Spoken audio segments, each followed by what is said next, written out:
Fala pessoal, meu nome é Felipe Tavares, eu sou economista-chefe da Confederação Nacional do Comércio de Bens, Serviços e Turismo e eu vou tentar contribuir um pouco para explicar essa dinâmica e toda essa euforia em torno do anúncio do pacote fiscal do governo aí ontem, né, no dia 28. O primeiro ponto é que o Brasil tem uma dificuldade em lidar com as suas contas, né? A trajetória fiscal brasileira ela vem se deteriorando há muitos anos, né? A gente já tem aí quase uma década de déficit fiscal crônico, né? Déficit primário.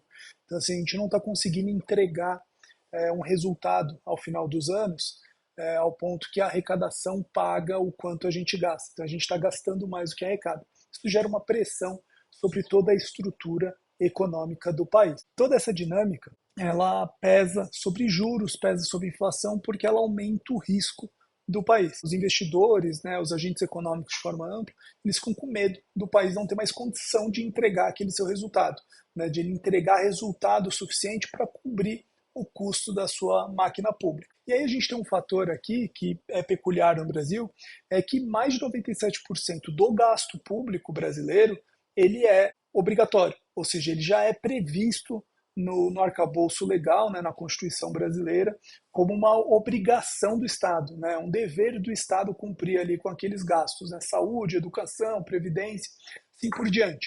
Isso faz com que a margem de manobra para o Estado atuar nos seus imprevistos, né, e ali nos seus problemas é muito pequena. E esse pouco espaço para lidar com imprevistos, ele aparece também na disputa pelos recursos. Então, as emendas parlamentares, a necessidade de investimento público, as bolsas de pesquisa, tudo isso entra nesse pedacinho ali de 2, 2,5% que sobra do orçamento. Então, a disputa pelo orçamento ela é muito intensa. Né? Tem pouco dinheiro, o cobertor é curto, então, na hora que você puxa de um lado ou de outro, fica algo de fora. Né? Isso vem se tornando um padrão na economia brasileira. Dito isso, né, a gente veio aumentando o gasto público muito forte, né, a gente aumentou aí no último ano, em 2023, mais de 7 pontos em relação ao PIB na dívida pública, né, passando aí de 80% da dívida PIB. Isso gera uma euforia nos investidores, né, em toda a atividade econômica como um todo. Né? Toda vez que você aumenta ali o endividamento, aumenta-se o risco daquela operação. Então esse é um ponto de atenção. E aí chegou num momento onde a gente começou a pagar o custo do desalinhamento da política fiscal com a política monetária, a gente começou a pagar via juros, porque não tinha como fazer. Então o Banco Central, vendo um descontrole ali, uma deterioração do quadro inflacionário brasileiro, teve que agir para tentar segurar a inflação. E a forma que o Banco Central tem como agir, como instrumento de atuação para controlar a inflação, é juros. Subir juros para tentar ali dar uma desinflamada da atividade econômica que aparece ali na dinâmica de preços. Então o Banco Central iniciou e está vindo aumentando juros a cada reunião, cada janela de discussão do Conselho Monetário, o Banco Central está vindo aumentando esses juros. Dado isso, gerou-se uma pressão para que o governo se organize. Então, assim, governo, a gente precisa organizar o lado fiscal com o lado monetário. Essa organização é o que vai possibilitar a gente ter uma dinâmica econômica, macroeconômica, saudável, que gere as bases principais ali para o desenvolvimento do país. E aí essa pressão, o governo respondeu, falou, vou anunciar um pacote de ajuste fiscal. A gente está esperando, o mercado está esperando esse ajuste há um pouco mais de 6 meses, de uma forma vindo do Ministério do Planejamento, o Ministério da Fazenda sempre comentando, vai sair, vamos ajustar, vamos fazer e tal. E aí esse dia chegou ontem. E aí quando chegou, o pacote fiscal anunciado pelo Ministério é um pacote muito interessante, porque ele tem a capacidade de gerar um espaço ali no orçamento na casa de 327 bilhões nos próximos 6 anos. Aqui a gente não vai entrar nem no mérito se essa economia, se essa conta tá certo ou não, tem gente no mercado já questionando, não vai ser isso tudo, a gente nem vai entrar nesse mérito, mas o ponto é o seguinte, na conta do Ministério da Fazenda, se o plano for perfeitamente executado, como eles fizeram, a gente tem 327 bilhões de reais de espaço aí nos próximos 6 anos, até 2030. O problema foi o capítulo seguinte, e o capítulo seguinte foi assim, a gente vai desonerar o imposto de renda. Vamos criar ali a isenção do imposto de renda até quem ganha 5 mil reais. Tá? Essa é uma faixa muito grande para se atuar. O Brasil, infelizmente, é um país de renda média. Para você ter noção, a renda média do brasileiro é próxima de 3 mil reais. né? Então, quando você está falando de R$ 5.000, você já está falando ali de 60%, 65% da população brasileira, né? É muita gente. Então, tem um custo elevado, né? Na estimativa do Ministério da Fazenda, esse custo da desoneração do imposto de renda vai ser de 35 bilhões por ano. No mercado, esse número já é mais próximo de 50 bilhões. Então, se a gente pegar ali uma média, uma mediana das estimativas de mercado, a gente está falando de 50 bilhões por ano. O que acontece aqui? Em 6 anos, o mercado já, se a gente considerar o valor do mercado, né, a média do mercado, em 6 anos, a desoneração do imposto de renda vai consumir 300 bilhões de reais. O que isso significa? Que todo o espaço orçamentário que se cria pelo pacote fiscal, né, pelo pacto aí que foi anunciado, pelo o pacote fiscal anunciado, ele vai ser consumido no imposto de renda. E aí cria-se o cenário seguinte, que trocamos 6 por meia dúzia. Tá? Numa linguagem talvez mais cotidiana, né, para as famílias brasileiras, é como se eu pegasse e falasse o seguinte, ó, eu tenho aqui, eu estou gastando muito, não está fechando minhas contas, eu estou com um problema. Então eu vou revisar aqui todos os meus custos. Eu vou olhar ali aonde eu tenho espaço. E aí eu acho R$ 1.000 por mês do meu orçamento. Só que aí eu vou lá, acho esse jeito de economizar, vou economizar, né? Mudo ali meu orçamento, só que eu vou lá e troco de carro. E aí eu arrumo uma nova parcela de R$ 1.000 para pagar. Ou seja, a minha situação que estava difícil ficou ainda mais difícil. Porque agora eu tenho uma nova conta que eu não consigo nem negociar. Entendeu? Eu não tenho da onde flexibilizar. Eu tinha R$ 1.000 que dava para flexibilizar antes, agora eu não vou ter, porque eu arrumei um novo boleto para pagar. É mais ou menos isso que está acontecendo hoje nessa situação do pacto fiscal anunciado pelo governo. E aí tem um ponto a se destacar, né, na parte que era interessante ali do pacote fiscal anunciado pela Fazenda, é que tem três grandes brigas que são de grande euforia ali para o mercado. Né? O mercado tinha uma expectativa elevada, né, de você fazer um ajuste porque estava elevado o custo, né, desses programas, né, que era parte dos programas sociais. Então a gente tem o Bolsa Família, né, que já vai chegar a algo próximo de 167 bilhões, né, em 2025. Hoje a gente está ali com um custo de 140 bi aproximadamente do Bolsa Família. A gente tem o abono salarial, que custa em torno de 28 bilhões de reais. A gente tem o BPC, né, o benefício de prestação continuada, de mais 28 bilhões de reais. No pacote do Haddad, né, e o mercado esperava isso, era você ter alguma revisão nesses programas sociais, porque eles estão ficando muito caros, né, com o passar dos anos. Isso tornou um instrumento de política de governo. Né? Os governos vêm usando transferências sociais, programas sociais, para criar ali seu pacote de propostas para a sociedade. O problema é que isso começou a se tornar muito caro, esses valores vêm crescendo de forma descontrolada, e aí acende uma luz amarela. Só para ter noção, né, o Bolsa Família hoje a gente está falando de algo próximo de 11%. Então, dado toda essa dinâmica, o mercado começou a se preocupar.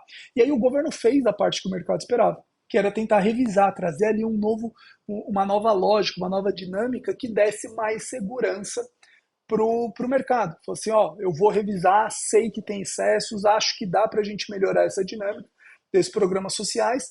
Consequentemente, a gente vai conseguir diminuir o custo dos programas e garantir que quem realmente precisa nunca vai estar ameaçado, que esse dinheiro realmente vai chegar para quem precisa. Beleza. Essa é uma boa proposta, é isso que o mercado também espera, porque, de novo, o mercado não quer que estoure desigualdade, porque sabe que isso aparece no custo de outra ponta, né? A economia, ela funciona de forma em equilíbrio, né? A gente sempre estuda na economia as teorias de equilíbrio geral, né? Tá tudo interligado, tá tudo ali amarrado, né? Um organismo vivo e tudo se conecta, né? Então, você não pode deixar estourar a parte da desigualdade. Então, era importante a revisão e era esperada que houvesse essa revisão. Só que quando você faz essa revisão e você gasta ali meia dúzia, uma dúzia de linhas de espaço, né, de linhas ali do orçamento que você pode ajustar para um pacote de ajuste fiscal e você gasta já num programa de transferência de renda, né, que a isenção do imposto de renda no fim do dia se torna uma transferência de renda para as famílias que vão ganhar até 5 mil. Isso tem um efeito não só para quem ganha até 5 mil, isso tem um efeito para todo mundo. Né? Então, porque todas as faixas de isenção elas vão entrar no efeito para cima. Né? Então, isso vai aparecer para todas as faixas de renda ali da tabela do imposto de renda. Então, esse custo tende a ser realmente elevado. Todo mundo se beneficia dessa proposta. Né? Só que quando você pega ali a meia dúzia de linhas de orçamento, faz o ajuste, né? Faz a revisão do que era preciso, mas você gasta do outro lado, o que acontece? a gente tem aquela mesma situação do exemplo da parcela do carro, né, da pessoa que economizou de um lado, mas trocou de carro. Então agora a gente tem um orçamento com menos lugares para se mexer. Então agora o orçamento ele está mais seco. Aonde tinha uma gordurinha para tirar outra, não existe mais. E aí todo esse espaço que existia, a gente alocou em outra despesa. Então agora o desafio fiscal brasileiro se torna ainda mais difícil, porque agora a gente vai ter que buscar, talvez, endereçar o coração do problema. Tentar revisar ali, fazer uma grande reforma administrativa e revisar todo o pacote de oferta de serviços para a sociedade. A gente vai ter que revisar tudo. E a importância de se fazer isso não é porque o mercado é malvado, nem nada, mas, de novo, a dinâmica da dívida pública brasileira está muito elevada. Né? E isso está gerando pressão sobre o risco país. Toda vez que se gera risco, isso é ajustado nas taxas. Então a população paga via inflação, a população paga via juros, o setor produtivo paga via inflação e juros, e isso tudo corrói o bem-estar da sociedade. Então é o pior resultado possível. Né? Então, toda essa dinâmica que está envolvida nesse pacote fiscal. A gente teve uma oportunidade, a gente usou a oportunidade para revisar uma parte importante ali do que tinha espaço e aparentemente vai gastar no lugar errado. Né? E aí agora a situação orçamentária ela se torna ainda mais sensível, porque agora as linhas que podem ser ajustadas, elas não são tão triviais. Talvez você precise de movimentos constitucionais, coisas muito mais difíceis e complexas para se achar aquele espaço de recurso. Então aqui é um ponto de atenção, né, que o mercado fica em relação a todo esse pacote fiscal. E aí ainda deve se observar que a isenção do imposto de renda vai custar 300, seguindo a média ali das estimativas de mercado. Né? Então 300 bi de um lado, o pacote da Fazenda pode gerar, né, no plano perfeito, 327 bi em 6 anos. Qual que é o problema? Na hora que for para o Congresso, esses 327 não ser 327. E aí o problema é ainda pior, porque não é uma situação que eu tenho praticamente 0 a 0. Eu posso chegar numa situação que eu tenho efeito negativo. E aí o pacote fiscal, ele ainda piora a situação. O efeito final após a aprovação do pacote fiscal é um resultado pior, porque o custo do imposto de renda pode superar ali o espaço de superávit que tem. E tem um ponto a se observar também, como pode ver aqui na tabelinha, é que se você seguir na estimativa da Fazenda, da própria Fazenda, tanto de economia de recursos com o pacote fiscal, quanto do custo do imposto de renda, o que a gente tem? Que 25 e 26 são 2 anos que a desoneração do imposto de renda custa mais do que o pacote fiscal pode gerar de economia. Tá? Então a gente tem ali, de novo, risco. Né? A gente tem 2 anos de efeito negativo, tem que recuperar no próximo para ter efeito positivo. Então o fator tempo sempre é um big C, é um grande C ali que fica na cabeça de todos os agentes econômicos, e isso é risco. Né? E lembra que risco reflete em preço, né, inflação e juros.